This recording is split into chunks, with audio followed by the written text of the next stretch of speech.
falou isso. E como quando eu fui ao banheiro acordar, minha maravilhosa mulher estava tomando banho, portanto, desnuda, atrás daquele vidro temperado, que permitia que eu visse as formas dela, assim, entre as gotículas, me disse, qual o tema? Eu respondi, falsificação. E ela, vão falar do Américo Vespúcio. E eu não tinha me lembrado do Américo Vespúcio, um dos maiores ídolos da minha vida, o Bob Dylan das navegações. Aliás, a gente pode chegar no Bob Dylan também, que é um falsário também, né? E os dois, que nem o Bob Dylan segue, arrisca a máxima do Fernando Pessoa, o poeta é um fingidor. Finge que é dor, a dor que deveras sente. Frase do Fernando Pessoa que se integra totalmente ao Bob Dylan, né? O Bob Dylan, que nem o Américo Vespúcio, é o falsário de si mesmo. O Américo Vespúcio, ele é o arauto da pós-modernidade, porque sabe o que ele fez? Muita gente já tinha falsificado textos. O Américo Vespúcio falsificou a si mesmo.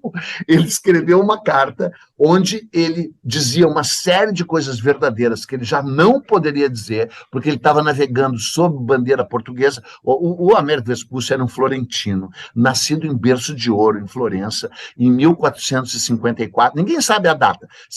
Mas, assim, olha as 3 datas que ele poderia ter nascido.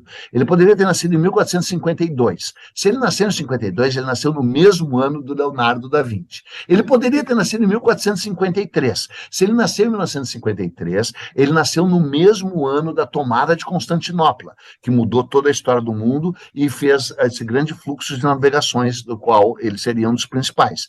Se ele nasceu em 1554, 400, ele nasceu no mesmo... 400. 1454, ele nasceu no mesmo ano do advento da imprensa, dos tipos móveis da imprensa pelo Gutenberg, que é a história que vai chegar aqui, imprensa. Porque uma coisa é tu falsificar um manuscrito, é mais difícil. Outra coisa é tu falsificar um texto impresso, entendeu? Onde só tem uma assinatura, que às vezes nem assinatura precisa. Então ele nasceu em berço de ouro, ele conheceu o Leonardo da Vinci, que era super gay nessa época, porque ele era lindo, ele tinha os cabelos loiros, anelados, os olhos Da Vinci era gay, Era gay, a Vinci era tinha um ateliê abertaço, todo mundo chegava lá, podia ver. Sim, Michelangelo, mais jovem e inimigo dele, não.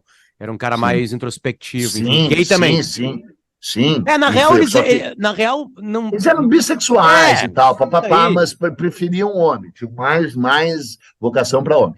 Aí, então, o Américo Vespúcio conheceu o Michelangelo, pessoalmente, conheceu o Leonardo da Vinci e era amigão do Botticelli, porque o Botticelli era apaixonado pela prima do Américo Vespúcio. Sabe quem era a prima do Américo Vespúcio? A Simonetta Vespúcio, que vocês conhecem, porque com 14 anos de idade ela posou pelada pro Botticelli e é a Vênus do Botticelli. Puta que pariu. Era considerada a mulher mais bonita, ela foi Miss Florença 1473. Garota Verão. É verdade?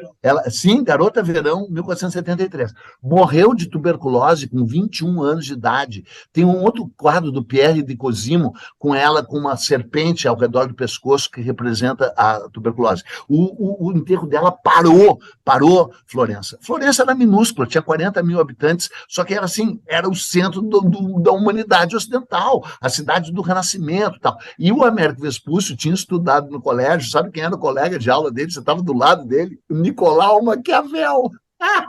Ele deve ter aprendido alguma coisa com Maquiavel, né? Aí o pai dele era de casas bancárias, eles eram tudo rico. Todos esses caras aí que a gente tá falando ficaram ricos, né? Ponto, parêntese. Nunca existiu uma cidade como Florença nessa época. Nunca. Lamento, Paris. Lamento, obviamente, tudo Nova por causa York, dos Médici, né? Lamento, Londres, então, lamento, Roma. Talvez Atenas e Roma. Tá, desculpa. Não, Florença, não, fez bem. Desculpa. E Florença é o máximo. Talvez Atenas. Talvez Atenas e Roma. É que Atenas começou com Atena já, né? Tipo assim, então foda-se. Mas assim, talvez Atenas e Roma. Deu uma forçada. Tá, top 5, Florença. Top 5, total. E foi o lugar onde se inventou o cheque ao portador, se inventou a letra de câmbio, se inventou meio que o papel moeda, se inventou o crédito bancário.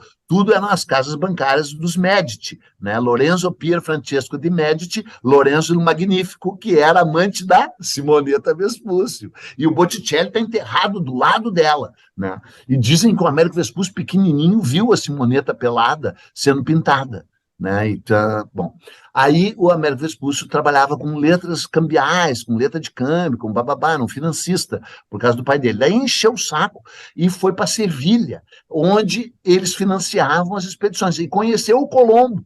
E aí o Colombo, o cara que ele iria totalmente jogar para a obscuridade, né? Como veremos, que é essa história. E aí ele chega em Sevilha, né? E o Colombo e os outros caras dizem, pô, cara, tu não vai navegar? Eles vão navegar também. E começa a navegar. E aí é contratado, ou se deixa, se imiscui em Portugal. Sai da Espanha, que já é uma falcatrua, porque eram coroas inimigas, não podiam saber os segredos das navegações, mas quem detinha mesmo os segredos das navegações era Portugal, a tal política do sigilo. Ele vai para Portugal em 1500, conhece o rei Dom Manuel, e o rei Dom Manuel o contrata, ou ele assim diz, porque ele era muito mentiroso. E ele vem na primeira expedição para o Brasil, porque a do Cabral, seu ignorante, ia para a Índia, né? Só abriu o rumo mais para o oeste para reconhecer uma terra que eles já sabiam que existia. Aí toma posse oficialmente do Brasil, 22 de abril de 1500, e segue para a Índia. E aí uma das caravelas, caravela mesmo, porque as pessoas ficam confundindo caravela e nau, né? Uma é um Land Rover, outra é um Fusca, né?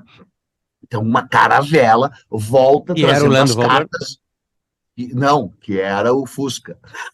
Era pequenininha. A Kombi. A caravela, o outro era a Kombi. A nau era a Kombi e o outro no Fusca. A Nina Pinta e a Santa Maria eram caravelas? Então, a Santa Maria era uma nau, a Pinta e a Nina eram caravelas. Ok. E aí a nau tinha 35 metros, 38 metros de comprimento por uns 12 de largura. E a caravela, cara, tinha 20 metros, 22 de coisinha de nada. Era menor que uma piscina olímpica, né, cara? Com 90 homens dentro. Mas, bom, tá. Desculpa, aí, a Santa Maria era maior? A Santa Maria era uma nau, era maior. E a Pinta e a Nina eram caravelas. Ok. E que uma delas... Bom, não interessa. Eu sei a quem pertenciam, não interessa. O que interessa é que o Américo Vespucci vem para o Brasil na primeira expedição específica para o Brasil. Uma expedição importantíssima, porque foi dando nome a todos os acidentes geográficos baseado no santo do dia. Então, Baía de Todos os Santos, 1º de novembro de 1501. Rio de São Francisco, no dia de São Francisco. Todos os nomes que a gente usa até hoje, baseado nisso. E aí chegam, eles rompem o critério no dia 1º de janeiro de 1502, quando eles chegam no Rio de Janeiro. Rio de Janeiro. E eles não pensam que eles acharam que era um rio, não. Eles achavam que era uma ria, que é uma coisa que se diz até hoje. O Rio Tejo tem